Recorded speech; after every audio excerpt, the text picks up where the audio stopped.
Oke, kita kedatangan setumpuk sumber menarik dari Anda soal nuzulul Quran. Kita semua tahu, Al-Quran turun di bulan Ramadan kan? Tapi, pertanyaan besarnya, tanggal berapa persisnya? Ternyata jawabannya jauh lebih rumit dan seru dari yang kita kira. Misi kita hari ini, membongkar misteri ini dan mencari tahu kenapa sih ada perdebatan sengit soal tanggalnya. Ayo kita bedah langsung. Tentu, sumber-sumber ini membawa kita ke sebuah momen yang benar-benar mengubah arah sejarah Islam. Nuzulul Quran itu ya saat wahyu pertama. 5 ayat dari surat Al-Alaq turun kepada Nabi Muhammad di Gua Hira. Waktu usia beliau 40 tahun ya. Betul. Peristiwa inilah yang menjadi titik awal kenabian dan proses turunnya Al-Quran secara bertahap selama 23 tahun berikutnya. Betul, jadi Al-Quran tidak turun sekaligus dalam satu malam. Tidak sekaligus. Dan yang menarik, Al-Quran sendiri di surat Al-Baqarah ayat 185 memang menegaskan diturunkan di bulan Ramadan. Tapi tidak ada tanggal spesifik yang disebut. Nah, inilah yang membuka pintu untuk berbagai penafsiran. Di Indonesia sendiri kan perayaan tanggal 17 Ramadan itu sudah jadi tradisi besar. Saya sendiri baru tahu kalau ternyata itu hanya salah satu dari beberapa teori yang ada. Dan itu teori yang sangat populer. Pendapat pertama, 17 Ramadan, didasarkan pada penafsiran surat Al-Anfal ayat 41, yang menyebut Yaum Al-Furqan. Hari pembeda. Iya, hari pembeda. Nah, para ulama tafsir, seperti Ibnu Isya, mengaitkan istilah ini dengan Perang Badar, yang secara historis memang terjadi pada 17 Ramadan tahun kedua Hijriah. Tunggu sebentar, jadi argumen ini dasarnya adalah interpretasi dari frasa hari pembeda yang kemudian dikaitkan dengan perang yang terjadi bertahun-tahun kemudian. Wahyu pertama kan turun jauh sebelum itu. Kedengarannya seperti penafsiran post hoc atau mencocokkan kejadian setelahnya. Seberapa kuat sebenarnya argumen ini? Pertanyaan yang sangat bagus. Anda benar, ada jeda waktu sekitar 15 tahun antara kedua peristiwa itu. Kekuatan argumen ini terletak pada signifikansi simbolisnya. Para pendukungnya berpendapat bahwa turunnya wahyu pertama adalah pembeda antara kebenaran dan kebatilan yang pertama. Oke. Dan kemenangan di Perang Badar adalah pembeda secara fisik.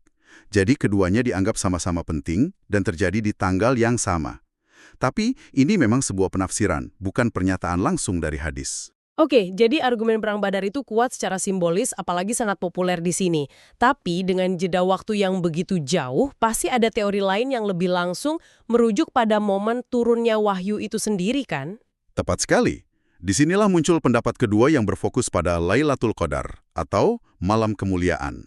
Malam kemuliaan, iya. Beberapa ayat Al-Quran secara eksplisit menyatakan ia turun pada malam tersebut. Nah, sebuah hadis sahih dari Aisyah, menganjurkan kita mencari Lailatul Qadar pada malam-malam ganjil di 10 hari terakhir Ramadan. Jadi tanggal 21, 23, 25, dan seterusnya. Tepat.